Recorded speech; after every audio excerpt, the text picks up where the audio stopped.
উনি হাসিনাকে আশ্রয় দেওয়ার জন্য শুধু ধমক না লাথি দিয়ে দেশ থেকে বের করে দেওয়া উচিত ছিল। 30,000 আওয়ামী লীগ কর্মী আছে, পাসপোর্ট এবং ভিসা ছাড়া ভারত আশ্রয় দিয়ে রাখছে। আওয়ামী লীগের সময় ভারত এবং বাংলাদেশের সম্পর্ক ছিল স্বামী এবং স্ত্রীর সম্পর্ক।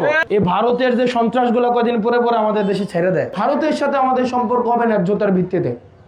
আজকে শুনছি বাংলাদেশ হাইকমিশনকে নাকি ভারত ঢাকায় ধমক দিছে, যে কেন আমরা ওই কথা বলছি। ধমক দিছে নাকি ওই ভারতীয় হাইকমিশনারকে এই খুনি হাসিনাকে আশ্রয় দেওয়ার জন্য শুধু ধমক না লাথি দিয়ে দেশ থেকে বের করে দেওয়া উচিত ছিল। আপনি আমার দেশের সন্ত্রাসকে আপনি পেলে পুষে বড় করবেন, তাদেরকে ট্রেনিং দিবেন, তাদেরকে অর্থ দিবেন। অন্তত 30,000 আওয়ামী লীগ কর্মী আছে, পাসপোর্ট এবং ভিসা ছাড়া ভারত আশ্রয় দিয়ে রাখছে, রাখে নাই? তো আপনি আমার দেশের সন্ত্রাস আপনি পালবেন, বাংলাদেশকে আপনি ডিস্টেবিলাইজ করবেন, আর আমি আপনার সাথে বন্ধুত্বপূর্ণ সম্পর্ক রাখবো, এত ঠেকা পড়ে নাই। এই ভারতের যে সন্ত্রাসগুলো কদিন পরে পরে আমাদের দেশে ছেড়ে দেয়, ছাড়ছে কি না? ছাড়ছে না? বাংলাদেশের সন্ত্রাসগুলো ভারত আবার পাহারা দেয়, ট্রেনিং দেয়, অর্থ দেয়, দিয়ে বাংলাদেশে কদিন পর ছাড়ে। আমাদের দেশে এসে দুষ্কর্ম করে না, তাদেরকে বারবার করে বলা হয়েছে, শুনে না। তো যেহেতু শুনে না, এখন আমাদের সন্ত্রাস যদি থেকে থাকে, তাদেরকে যদি আমরা বলি যে আপনাদের দেশের সন্ত্রাসগুলো আমরা বাংলাদেশে আশ্রয় দিয়ে টাকা পয়সা দিয়ে ট্রেনিং দিব, যদি আপনারা সেটা বন্ধ না করেন, এটা কি আমাদের অপরাধ? এটা কি আমাদের অপরাধ? সম্পর্ক হবে ন্যায্যতার ভিত্তিতে। আপনিও সন্ত্রাস ছাড়বেন না, আপনার সার্বভৌমত্ব আমরা সম্মান করব, আপনার সীমান্তের প্রতি আমাদের সম্মান থাকবে, কিন্তু শর্ত হইল আমার সীমান্তকে আপনি কি করতে হবে? সম্মান দেখাইতে হবে। আপনি যদি দেখা মাত্রই গুলি মারা এই পলিসিতে বিশ্বাস করেন, আমি তো আপনাকে দেখা মাত্রই সালাম দেওয়া নীতিতে থাকবো না।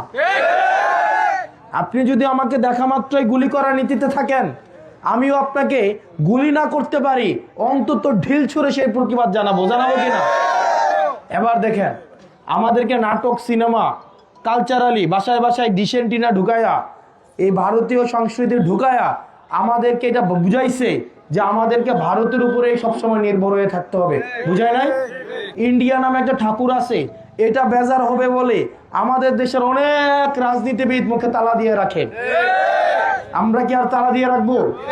এই তরুণ প্রজন্ম কি আর তালা দিয়ে রাখবে? এই মাটি কাদের? আমাদের নাকি ভারতের? এই মাটি আমাদের, স্বাধীনতা আমাদের, সার্বভৌমত্ব আমাদের। সম্পর্ক হয় ন্যায্যতার ভিত্তিতে। আওয়ামী লীগের সময় ভারত এবং বাংলাদেশের সম্পর্ক ছিল স্বামী এবং স্ত্রীর সম্পর্ক, ছিল কিনা? ছিল কিনা? এখন ভারত এটাকে মাইনে উঠতে পারতেছে না, যে হঠাৎ করে তাদের মুখোমুখি আমরা দাঁড়াইছি, আমাদেরকে টার্গেট করছে। তো কি হবে? তোরা মারা গেলে কি হবে? কিছুই হবে না। আমি যদি মারা যাই, এরকম অনেক মানুষ রাস্তায় দাঁড়ায় যাবে, যাবে না? অনেক মানুষ রাস্তায় দাঁড়ায় যাবে। এটা এই লড়াই, এই আমাদের ইনসাফের যেই, আমাদের আজাদির যে সিলসিলা, এই সিলসিলা অব্যাহত থাকবে। মনে রাখতে হবে, নতুনদের মধ্য দিয়ে পরিবর্তন আসে। মোহাম্মদ বিন কাসিম 17 বছর বয়সে এই ভারতবর্ষে জয় করছে, করে নাই? করছে কিনা? বছর ছিল কত? 17।